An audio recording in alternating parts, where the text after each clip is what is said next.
내가 찾아본 거. 그래서 예뻤는데. 야, 안 한다고. 엉덩이도 무슨 만드는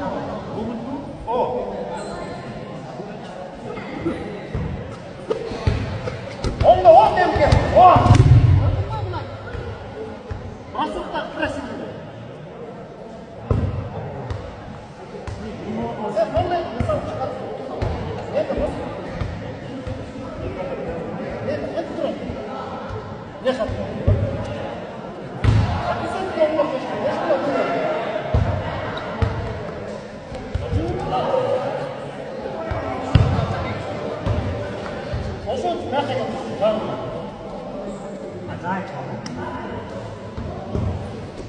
엉덩이